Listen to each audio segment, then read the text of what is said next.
Hello everyone. Today I'm going to talk about Duolingo and I want to show you a little video first. Everybody agrees, Duolingo is a great way to learn a language. It's addictive because languages are split into bite-sized skills that feel like games. You lose a life when you get something wrong, and you earn points when you complete a lesson.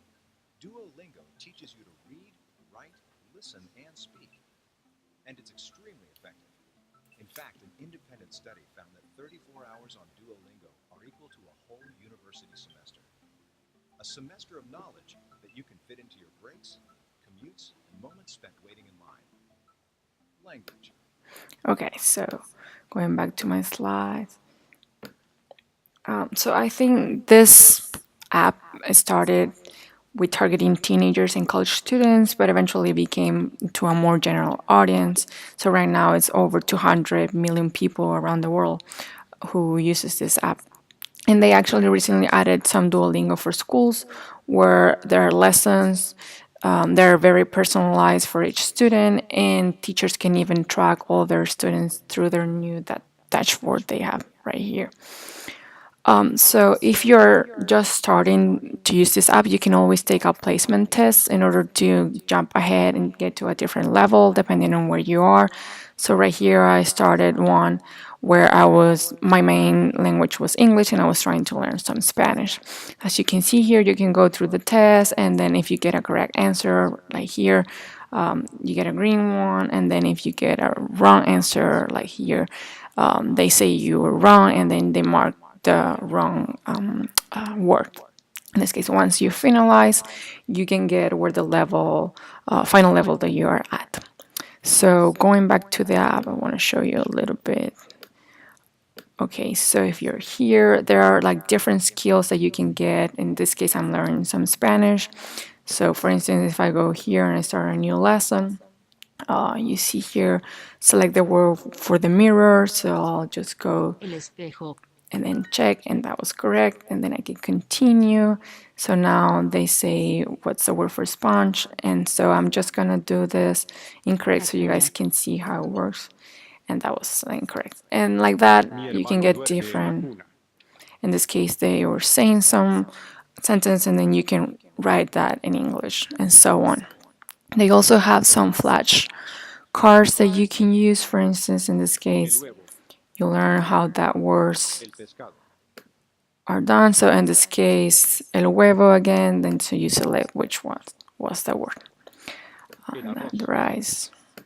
And then again, so you have to write in this case. All right, so there are some assumptions behind this app. So although you can start with the basic, you still need to have some minimum knowledge on the language that you want to learn.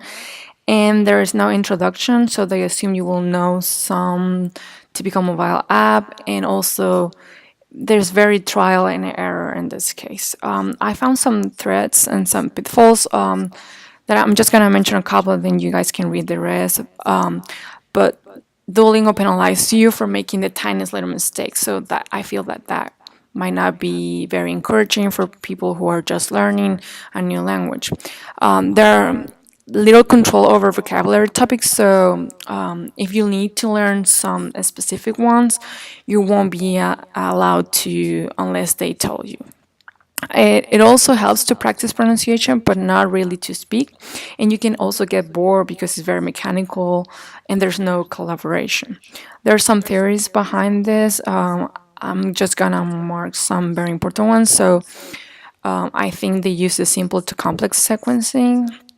So the skills tree is designed to teach more common words and concepts first, and then gradually introduce more rare and complex ideas. They also talk about active recall and spaced repetition, mostly in terms of memory-wise, how they can make this more doable for people. And for instance, they say that they schedule practices for words and concepts when you are on the verge of forgetting them, based on this theory. They also have a study they performed in 2012 where they found that overall the average improvement in language abilities for people who were trying to learn some Spanish was 91.4. This is based on a random trial when they had that pre and post test. And also, they found that the study estimated that a person with no knowledge of Spanish will need between 26 to 49 hours to cover the material for the first college semester of Spanish, which is really interesting. So I'm going to leave you guys with some reference here. If you have any questions, feel free to ask, since 5 minutes is really short time to do all of this. Well, thank you very much.